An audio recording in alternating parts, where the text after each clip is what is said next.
حبايب قلبي، ازيكم؟ عاملين ايه؟ يا رب تكونوا بخير.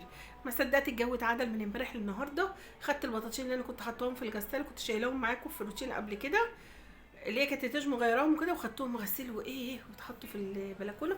يا رب بس الدنيا ما تشتيش عشان ايه اشيلهم. وبرده غسلت كده حبه حاجات ونشرتها.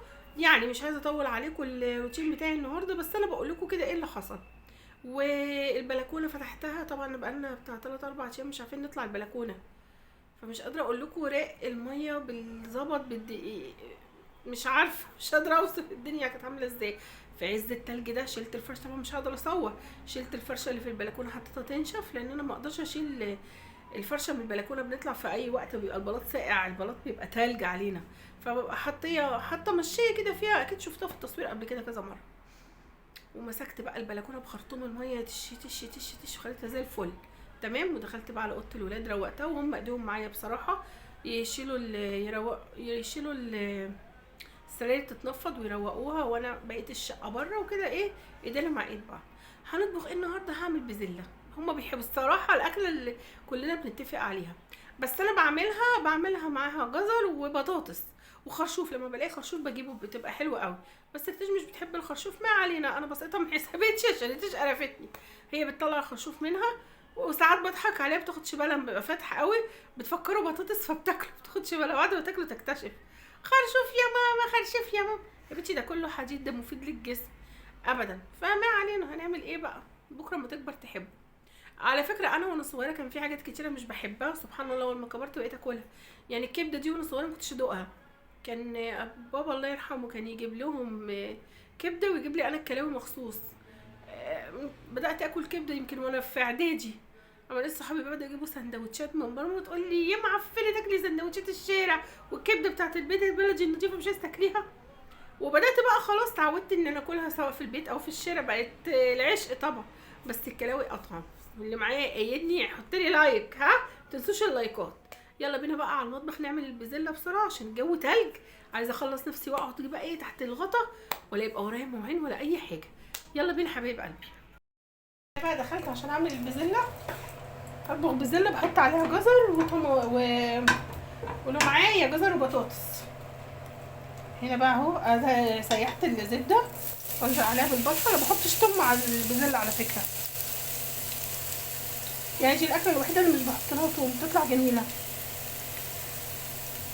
بالنسبه يعني للخضار المسبك. البصل مش عايز ينزل ليه كله؟ يلا.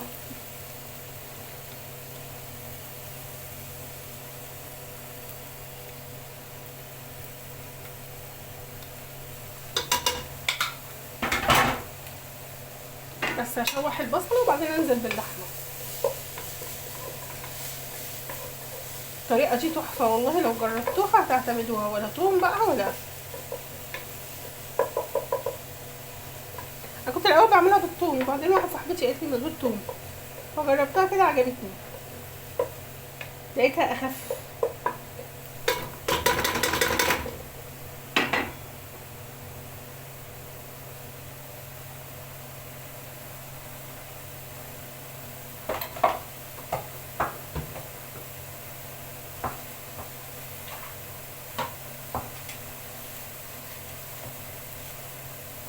كده الثوم اهو اصفرت او شفت. هنزل عليها بقى باللحمه. بسم الله. سمي بسم الله دايما كده في كل حاجه، تلاقي البركه والرزق موجودين في بيتك باذن الله دايما. اهم حاجه اسم ربنا بنذكره كده على اي حاجه. نتبل بقى او نبهر بمعنى اصح.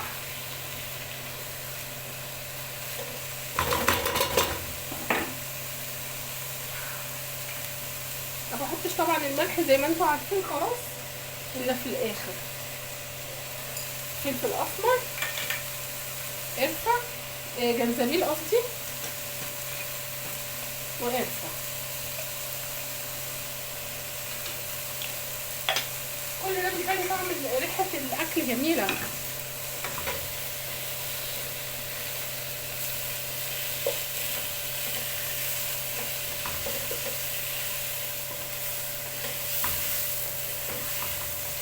هنا اللحمه بس تاخد لون، تبقى لونها بيج او بني، وانزل بقى عليها بالطماطم.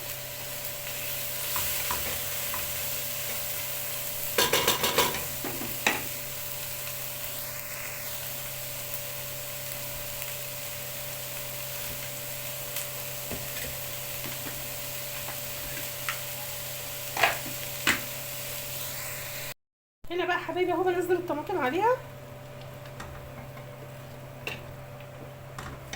واسيبها ايه تتسبك معاها على مهلها.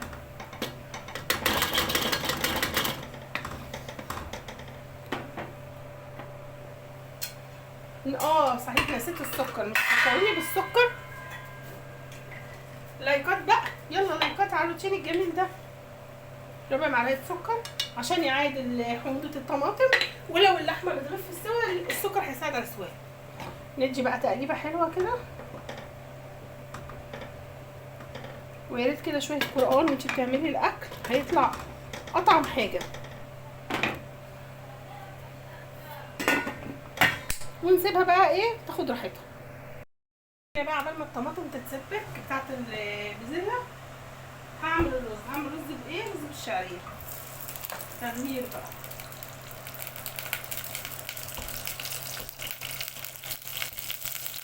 هنا حطيت الزبده فيه،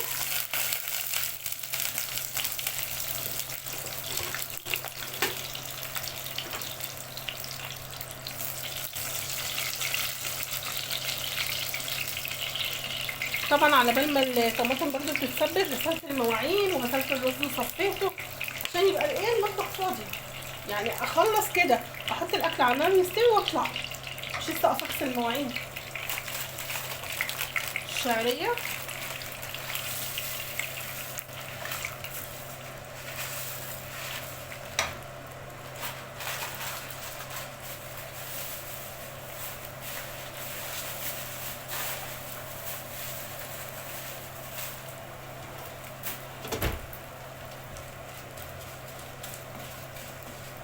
طبعا حاطه الميه على النار، ميه في الكاتل تغلي عبال ما احمر الشعريه وانزل عليها الرز.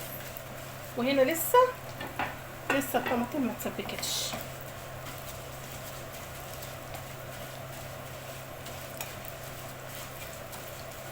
يبقى انا كده خلاص هطلع ابقى سايبه الرز ده والنار، قصدي سوري، الرز والبزله على النار وخلاص، ومفيش كمان مواعين.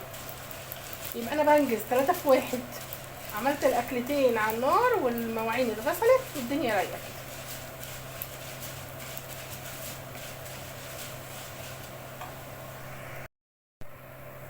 هنا كده في الرز الشعريه قصدي وصلت لدرجه حلوه، الذهبي اهو حلو قوي. انزل عليها بالرز،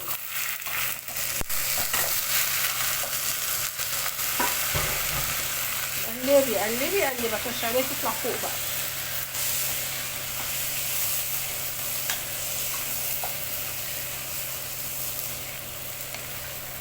بس الميه هتغلي وهنزلها بقى على الرز، يكون كمان ايه درجه حراره الرز علت شويه. هنا بقى حبايبي اهو الميه غلت نزلتها على الرز. نقلب بس عشان الملح ايه ما يرقش في القعر، ما يبقاش تحت حادق وعلى الوش باسل. خلاص تقريبا مره واحده بس ماشي. وهنزل هنا بقى على الطماطم بالميه المغليه على التسبيكه يعني.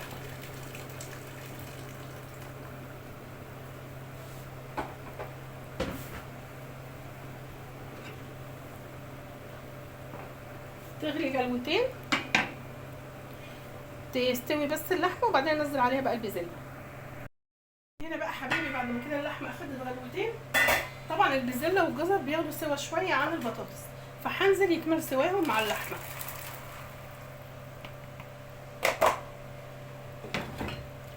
واقلب كده ونسيبهم بقى ايه تاخد سواها براحتها. هنا بقى حبايبي خلاص اهي البزله تعتبر داخله على السوا هي واللحمه. انزل بقى بالبطاطس عشان بس هي لو قعدت ياما هتتهري والصلصه بتاعتها هتفتح تبيض من كتر النشا. تمام، فانا ما ينفعش انزل بطاطس وكمان ما بتاخدش سوا. هنا بقى اعلي النار عشان البطاطس تستوي بسرعه واخلص نفسي. هنا بقى حبايبي اهو الرز اهو، بصوا مفلفل وحلو ازاي. هنا بقى البزله، بصوا اللحمه دايبه ازاي، بصوا المنظر، بطاطس، البزله نفسها، الجزر، كل حاجه مستويه واخده حقها في السوا. وصلتوا لحد هنا، لايكات بقى للاطباق الجميله دي والروتين بتاع النهارده الحلو ده والكومنتات الجميله بتاعتكم. سبسكرايب في القناه اهم حاجه. تمام، باي باي، مع السلامه. وبكده حبايبي اليوم النهارده خلص. كان يومنا غسيل وبزله غسيل وترويق وبزله. ما الترويق النهارده دلوقتي بقى كل يوم، طبعا احنا في اجازه قاعدين مفيش حاجه بنعملها، فكل يوم ممكن ناخد اجزاء من الشقه، ممكن ناخد الشقه كلها حسب الوقت. فانا كده بقى خلصت الغدا والمواعين اتغسلت وشربنا الشاي، وهخش تحت الغطا. مش عايزه اطلع من تحت، مش عايزه حد يطلب مني حاجه، مش عايزه كلمه يا ماما، انسوني انا مش في البيت. ماشي، اخش بقى اوضتي تحت الغطا، خلاص مش قادره مش قادره مش قادره. سلام حبايب قلبي، متنسوش اللايك والاشتراك في القناه، فعلوا زر الجرس.